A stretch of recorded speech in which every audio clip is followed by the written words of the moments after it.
અમદાવાદના આંબલી બોપલ રોડ પર દારૂના નશામાં ચકચૂર ઓડી ચાલકે 5 થી 7 વાહનોને અડફેટે લીધા હતા, જેમાં આરોપી આજે સવારે ચિક્કાર દારૂ પીને પોતાની ઓડી કાર લઈને ઇસ્કોન બ્રિજથી આંબલી તરફ જઈ રહ્યો હતો ત્યારે તેણે રસ્તામાં બેફામ કાર ચલાવી હેરિયર કાર અને ટેમ્પો સહિત 5 થી 7 વાહનોને અડફેટે લેતા લોકોમાં ભયનો માહોલ છવાઈ ગયો હતો। અહીં હાજર લોકોએ કહ્યું હતું કે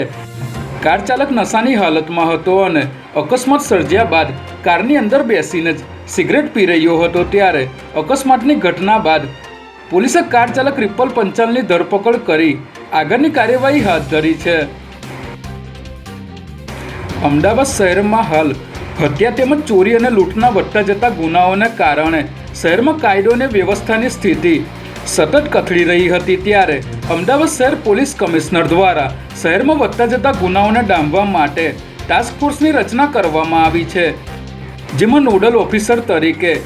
ડીસીપી કોમલ વ્યાસની નિમણૂક કરવામાં આવી છે અને આ ફોર્સમાં 13 સભ્યોનો સમાવેશ કરવામાં આવ્યો છે। નિર્ભયા યોજના હેઠળ આ ટાસ્ક ફોર્સની ટીમ ગુનાખોરીને ડામવાની દિશામાં વિવિધ ટેકનોલોજીનો ઉપયોગ કરશે અને ટાસ્ક ફોર્સમાં દર 15 દિવસે કામગીરી અંગે ચર્ચા કરવામાં આવશે। અમદાવાદ ક્રાઇમ બ્રાન્ચની ટીમે 35,000 બિયરના ટીન ભરેલી ટ્રકને ઓગણજ પાસેથી પકડી પાડી છે, જેમાં 35,000 બિયરના ટીન ભરેલો ટ્રક અલગ અલગ રાજ્યની ચેકપોસ્ટ અને ટોલ ટેક્સ ક્રોસ કરીને પંજાબથી છેક અમદાવાદના ઓગણજ સર્કલ સુધી આવી ગયો હતો ત્યારે અમદાવાદ ક્રાઇમ બ્રાન્ચની ટીમે બાતમીના આધારે આ ટ્રકને રોકીને તપાસ કરતા તેમાંથી 43 લાખની કિંમતનો બિયરનો જથ્થો મળી આવ્યો હતો। સમગ્ર મામલે પોલીસે ટ્રક ચાલક મોહનરામ ચૌધરીની ધરપકડ કરી 53 લાખ ઉપરાંતનો મુદ્દામાલ કબજે કર્યો છે।